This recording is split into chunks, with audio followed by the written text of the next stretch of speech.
Assalamualaikum warahmatullahi wabarakatuh. Pemirsa Tabassum, senang sekali Tabassum Ta'alim bersama ulama dapat hadir kembali di tengah-tengah pemirsa sekalian untuk menyuguhkan berbagai pengetahuan dan khazanah keislaman yang tentunya bermanfaat bagi pemirsa. Zakat merupakan suatu ibadah wajib yang bukan hanya berhubungan dengan Allah saja, tetapi juga dengan manusia.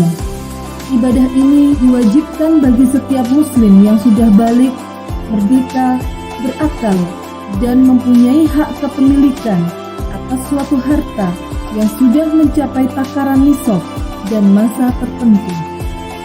Zakat merupakan bagian dari syariat yang dibawa oleh para rasul terdahulu sebagai rangkaian dari ibadah fardu lainnya. Hal tersebut dialami pada masa Nabi Ibrahim, Nabi Ismail, dan Nabi Isa.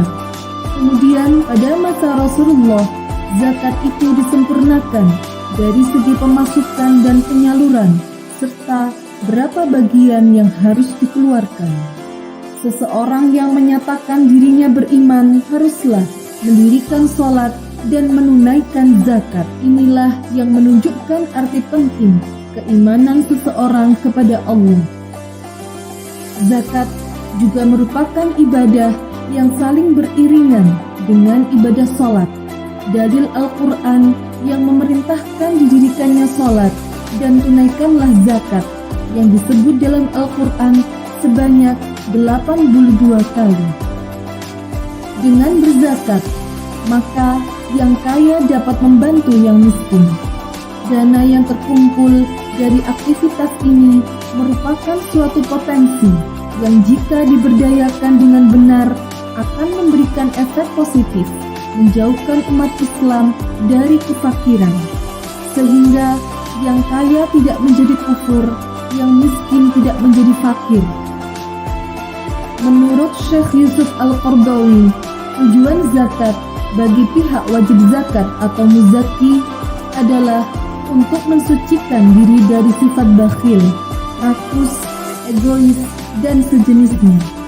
Selain itu, juga melatih jiwa untuk bersikap terpuji, seperti bersyukur atas nikmat Allah, mengobati batin dari sikap berlebihan mencintai harta itu sendiri, juga menumbuhkan sikap kasih sayang kepada sesama, sehingga memberi keberkahan bagi pemiliknya. Sedangkan bagi penerima zakat atau mustahik untuk memenuhi kebutuhan hidup, terutama kebutuhan primer sehari-hari, dan tersucikannya hati mereka dari rasa dengki, selain itu akan muncul dalam hati mereka rasa simpatik, hormat, dan mendoakan keselamatan dan pengembangan harta orang-orang kaya yang pemurah. Adapun tujuan zakat dilihat dari kepentingan kehidupan sosial, merealisasi fungsi harta sebagai alat perjuangan untuk agama Allah dan mewujudkan keadilan sosial ekonomi masyarakat pada umumnya. Lantas, apa jenis-jenis zakat yang harus kita keluarkan? Pemirsa Tabassum yang senantiasa dirahmati oleh Allah, kehidupan di dunia ini adalah kehidupan yang sesaat, tetapi menentukan kehidupan berikutnya alam barzah dan alam akhir. Al-Imam Asy-Syafi'i radhiyallahu anhu mengatakan, ad-dunya sa'ah faj'alha ta'ah. Dunia sesaat tidak lama, maka jadikanlah yang sesaat itu untuk senantiasa taat dan patuh kepada Allah. Kita jadikan dunia ini sebagai mazra'atul akhirah, tempat kita menanam bekal akhirat kita. Sedangkan salah satunya adalah kita melakukan berbagai macam ibadah, baik ibadah yang sifatnya mahdhah ibadah kepada Allah, maupun juga ibadah kepada Allah, tapi yang berdimensi sosial, yaitu berzakat dan bersedekah.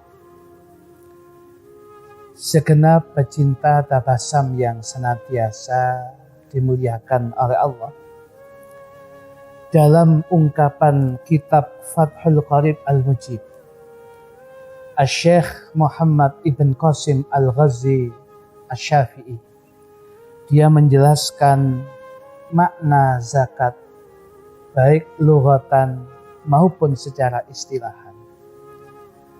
Beliau menandaskan kitabu ahkami zakati wahia lughatan an-nama'u.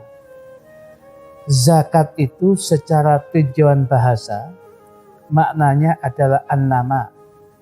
Maknanya adalah berkembang, bertumbuh. Dan bahkan di dalam ungkapan lain maknanya adalah at-tadhir, membersihkan dan mensucikan.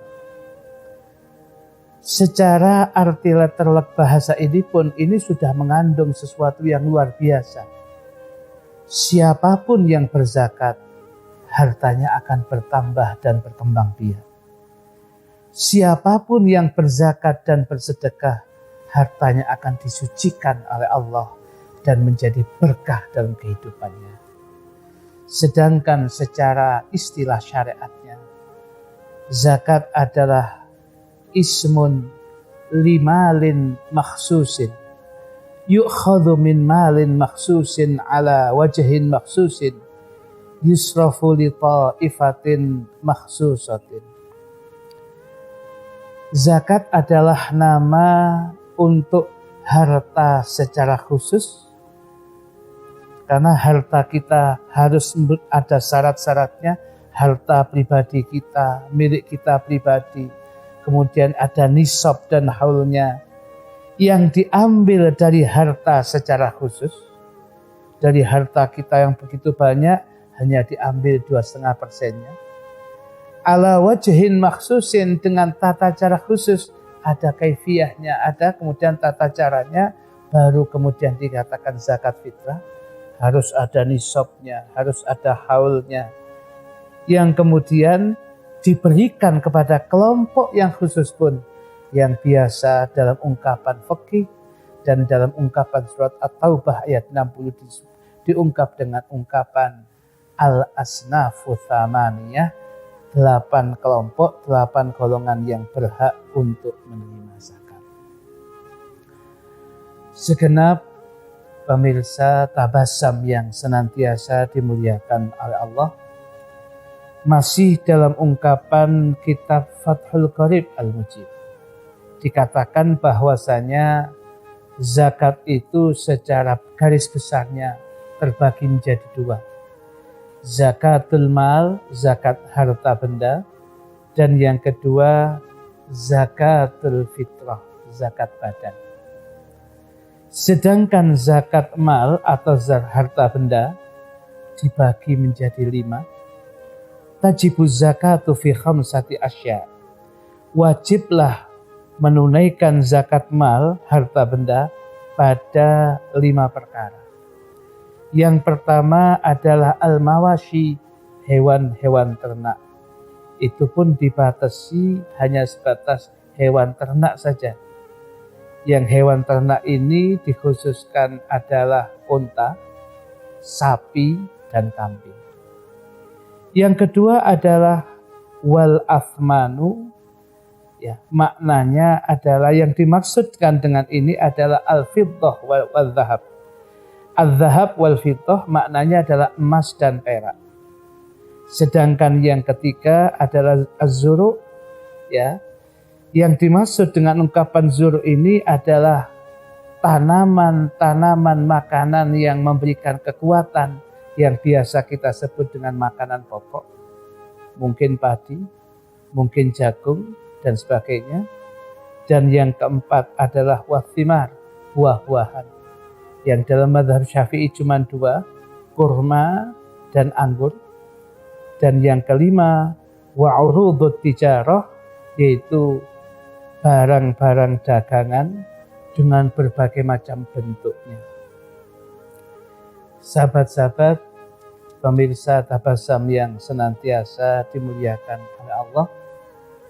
Selanjutnya, dalam ungkapan yang bisa kita sampaikan ini, bahwasanya bagian zakat yang kedua adalah zakatul fitrah atau zakatul badan.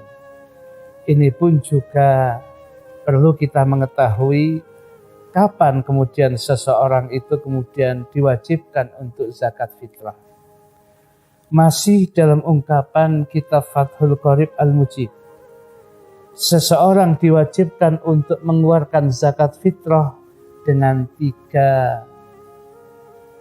bisalasati asya'a, dengan 3 perkara. Yang pertama, dia seorang muslim sebab keislamannya.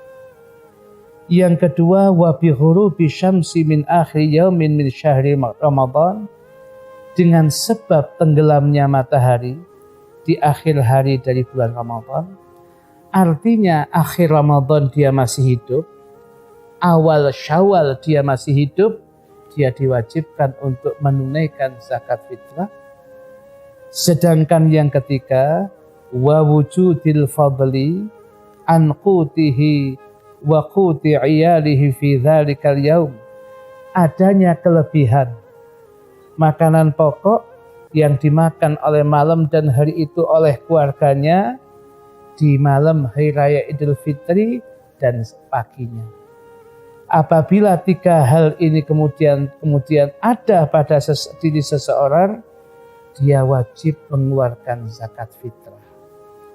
Sedangkan jumlahnya zakat fitrah yang dia keluarkan, bahasa kita fikihnya so'an min quti balati, 1 so' dari makanan pokok penduduk setempat.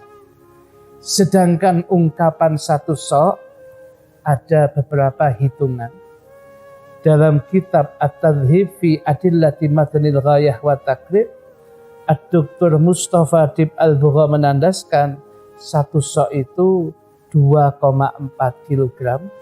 Kita kemudian kita bulatkan menjadi 2,5 kilo. Sedangkan menurut kitab Fathul Qadir fi Ajaibil Maqadir, Kiai Haji Muhammad Maksum bin Ali Kuaron Jombang, menantu Hadratus Syekh Mbah Hasyim Asy'ari, beliau memberikan catatan dalam kitabnya itu bahwasanya 1 so' 2,725 kilogram, 3 kilo, hampir 3 kilo kurang seperempat, atau ada yang membulatkan 3 kilo. Lepas daripada yang kita keluarkan 2,5 kilo atau 3 kilo, semua ada dasar dan dalilnya. Hanya lil ihtiyat, kehati-hatian, mengeluarkan yang 3 kilo kurang seperempat atau 3 kilo itu lebih baik. Toh lebihnya merupakan sedekah kita. Sahabat-sahabat pemirsa Tabasam yang senantiasa dimuliakan oleh Allah, mari mumpung kita masih punya kehidupan di dunia ini, kita bisa menjadikan ini ladang amal kita untuk menunaikan yang wajib maupun yang sunnah berupa zakat maupun sedekah.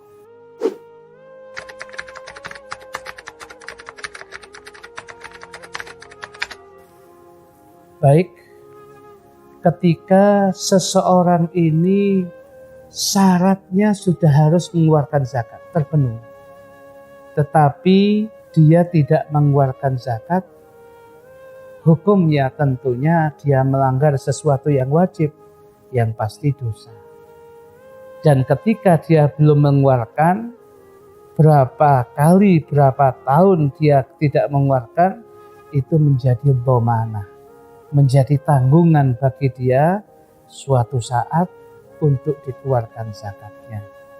Apalagi ketika dia menyadari kekurangannya dan kemudian melakukan taubatan nasuha. Bentuk taubat nasuha di akhir kitab Sulam Taufik dikatakan adalah dengan mengqadai ibadah yang belum sempat dia lakukan. Bentuknya salah satunya melaksanakan zakat fitrah, lebih-lebih zakatul mal ketika sudah jatuh waktunya harus berzakat.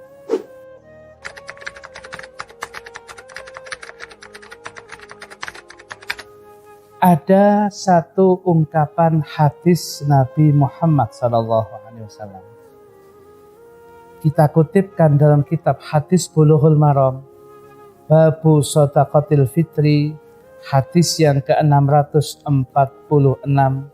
hadis dari sahabat Abdullah bin Umar radhiyallahu anhuma. Nabi kita Muhammad SAW, beliau mengatakan telah farada Rasulullah SAW zakatal fitri so'an min tamrin au so'an min syairin. Rasul itu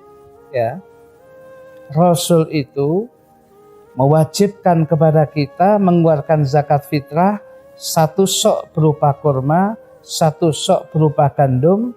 Malahan dalam riwayatan yang lain dikatakan so'an min ta'amin au so'an min tamrin au so'an min syairin au so'an min zabib, atau so'an min akid. Dari makanan-makanan pokok yang disebutkan ini ada gandum, ada kurma, ada kemudian zabib, kismis, ada keju dan sebagainya. Sehingga kalau kemudian menurut Imam Syafi'i yang diambil adalah mafhumnya. Maksud dari kata mafhum itu dibalik yang disampaikan Nabi apa? Berarti Nabi itu mengatakan yang dimaksud ini adalah makanan pokok semua. Dan makanan-makanan ini belum tentu ada di setiap tempat. Berarti Nabi mengatakan ini adalah merupakan qutul balad, makanan pokok setempat. Sehingga menurut beliau dengan ijtihadnya Syafi'i qutul balad, makanan pokok itu dimanapun Anda berada, di situ makanan pokok apa, disitulah Anda mengeluarkan zakat fitrah sesuai dengan makanan pokok penduduk setempat. Kalau begitu menurut Imam Syafi'i, zakat fitrah dengan menggunakan uang tidak sah. Karena apa? Sudah cukup makanan pokok di setiap penduduk setempat punya sendiri-sendiri. Sedangkan yang namanya Imam Abu Hanifah melihat mantuknya, melihat yang tersurat. Karena disebutkan ini ada kurma, ada kemudian kismis, ada mentega, atau tadi disebutkan dengan keju dan sebagainya ini, maka kalau sudah demikian, kata Imam Abu Hanifah, harusnya zakatnya ini. Sekalipun ini tidak, hadis ini kemudian yang disebutkan hadis ini tidak ada di tempat Anda. Kalau Anda ada dan makanan pokok Anda itu, pakai itu. Kalau tidak ada, boleh pakai uang. Tetapi itu versinya Abu Hanifah dan soknya tidak sama dengan kita. Ada yang mengatakan 1 sok itu 8 mud dan kita ini 1 soknya 4 mud. Walhasil bagi kita, kalau dalam yang bermadzhab Syafi'i menggunakan uang untuk zakat fitrah tidak sah, tetapi belikan makanan pokok dulu, baru lakukan zakat fitrah. Sekalipun bukan Anda yang melakukan, mungkin panitia, mungkin wakil Anda yang Anda suruh, baru sah yang demikian itu.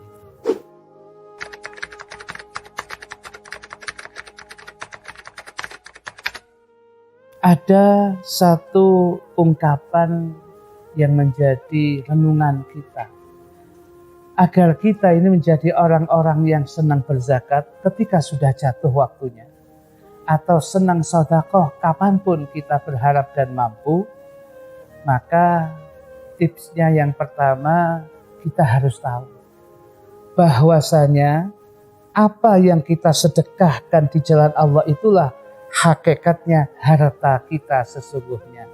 Dalam ungkapan hadis Nabi menandaskan harta kita sesungguhnya cuma ada 3. Yang pertama, apa yang kita makan, kemudian menjadi kotoran. Yang kedua, apa yang kita pakai nanti akan rusak. Yang ketiga, ma'anfaqalillah, apa yang kita infakkan, kita belanjakan di jalan Allah, itulah merupakan bagian daripada harta kita. Yang kita zakatkan, yang kita sedekahkan, yang kita infakkan, itulah hakikatnya investasi akhirat kita. Itu yang harus ditanamkan pada diri kita. Dan kemudian yang kedua, sadarilah bahwasanya yang namanya harta itu akan dihisab oleh Allah. hisabnya akan semakin mudah kalau kita mampu membelanjakan dengan cara yang cepat, yang tepat, sesuai dengan apa yang dianjurkan dan diwajibkan Allah maupun yang dianjurkan oleh Nabi kita Muhammad SAW. Yang terakhir, orang itu supaya tipsnya gampang berzakat dan bersedekah, fahamilah fadilah keutamaan berzakat, fadilah keutamaan bersedekah, agar menimbulkan motivasi dan semangat untuk kemudian berzakat, lebih-lebih bersedekah. Terakhir, ada hadis Nabi kita Muhammad SAW, riwayatnya Abu Dawud, dari sahabat Abi Sa'id Al-Khudri radhiyallahu an, Nabi kita Muhammad SAW menandaskan, ayyuma muslimin kasa musliman thauban ala uryin kasahullahu min khudril jannah. Siapapun di antara umat Islam yang memberikan sedekah pakaian kepada umat Islam yang lain yang kebetulan dalam kondisi terbuka auratnya, Allah akan memberikan pakaian kepada orang tersebut dari kenikmatan pakaian dari surgawi. Wa ayyuma muslimin at'ama musliman ala ju'in at'amahullahu min thimaril jannah. Siapapun di antara umat Islam yang dia memberikan makanan kepada umat Islam yang lain, lebih-lebih yang kelaparan, Allah akan memberikan makanan kepada dia dari buah-buahan surgawi. Wa ayyuma muslimin saqa musliman ala dhama'in saqahullahu minar rahiqi. Siapapun di antara umat Islam yang memberikan minuman kepada muslim yang lain ketika dia sedang dalam kondisi kehausan, Allah memberikan minum kepada orang itu ketika kondisi dan situasi yang sangat-sangat dibutuhkan oleh Allah.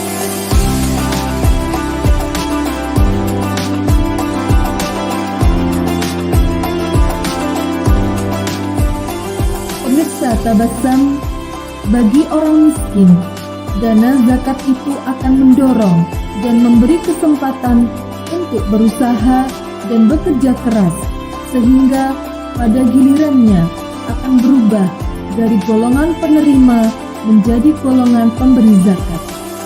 Dan bagi orang kaya sendiri, terlaksananya kewajiban agama dan ibadah kepada Allah, dan juga memperoleh kesempatan mengembangkan kekayaannya melalui zakat. Dan tak kalah pentingnya adalah dapat mengembangkan jati diri dan fitrah manusia sebagai makhluk sosial. Zakat memiliki banyak hikmah yang dapat menghubungkan seseorang dengan masyarakat sekitar, bahkan kepada Allah.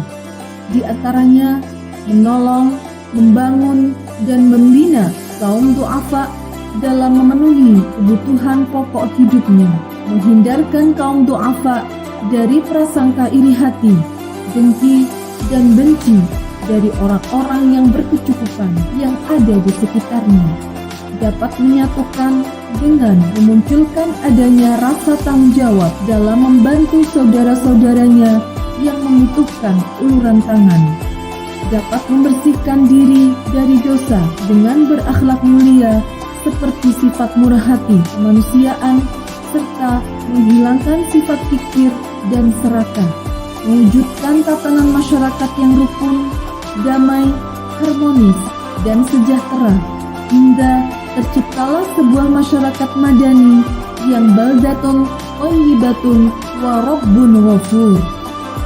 Pemirsa Tabassum, demikianlah pembahasan kita mengenai zakat. Semoga kita menjadi orang yang senantiasa gemar berzakat.